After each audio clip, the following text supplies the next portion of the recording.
వాక్యము ఎందుకు వినాలి అని చూసినట్లయితే, వాక్యము విశ్వాసములో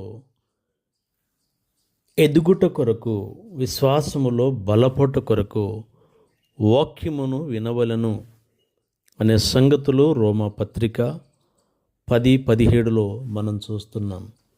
కాగా క్రీస్తును గురించిన మాట వినుట ద్వారా, ఆయన వాక్యం వినుట ద్వారా మనము విశ్వాసములో ఎదుగుతాం. కాబట్టి వాక్యము వినాలి.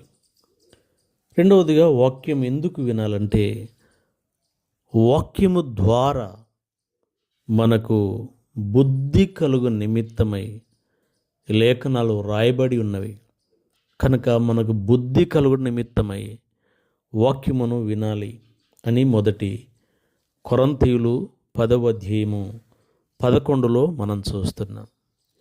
మూడవదిగా, వాక్యమును ఎందుకు మనం వినాలి అని చూసినట్లయితే, హృదయము యొక్క ఆలోచనలు, తలంపులను పరీక్షించుకొనుట కొరకు వాక్యమును వినాలి, చదవాలి అనే సంగతులు హెబ్రీ 4:12లో మనం చూస్తున్నాం.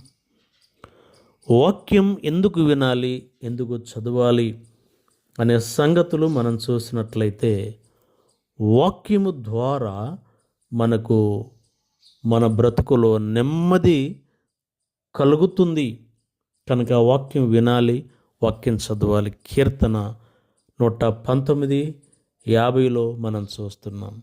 నీ వాక్యమే నాకు నెమ్మది కలిగించను, నీ వాక్యమే నన్ను బ్రతికించను అనేటువంటి విషయాలు మనం చూస్తున్నాం.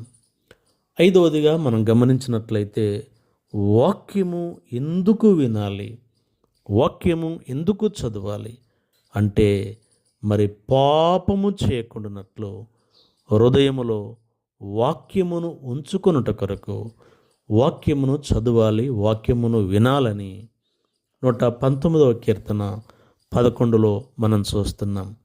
కాబట్టి వాక్యం వింటున్న నా సహోదరి సహోదరుడా, వాక్యం అనగా దేవుడు. ఆదియందు వాక్యముండెను, వాక్యమే దేవుడై ఉండెను అను మాట యోహాను సువార్త 1 మాటలో మనం చూస్తాం. కాబట్టి వాక్యమును ఎందుకు వినాలంటే, ఆత్మీయంగా విశ్వాసములో మనం ఎదుగుట కొరకు వినాలి. వాక్యం మనకు బుద్ధి కలిగిస్తుంది కాబట్టి వినాలి. వాక్యములో మన హృదయ ఆలోచనలు పరీక్షించుకొనుట కొరకు వాక్యమును వినాలి. వాక్యమే మన బాధలలో నెమ్మది కలిగించేది కాబట్టి వాక్యమును వినాలి. ఎందుకు వాక్యం వినాలంటే, మన జీవిత కాలం అంతట్లో పాపము చేయకుండానట్లు హృదయములో ఆ వాక్యమును ఉంచుకొనుట కొరకు, వాక్యానుసారంగా జీవించుట కొరకు ఆ వాక్యమును మనము చదవాలి, వినాలి. కాబట్టి ఇంతవరకు వాక్యం విననట్లయితే, వాక్యం చదవనట్లయితే, నేటి నుంచైనా వాక్యమును చదువుతూ, వాక్యమును వింటూ, బలపడుతూ, ప్రభుకు మరీ దగ్గరగా అవుతూ ఆయన ఇచ్చే బ్లెస్సింగ్ను పొందాలని ప్రేమతో మనం చేస్తుంటున్నాం. God bless you.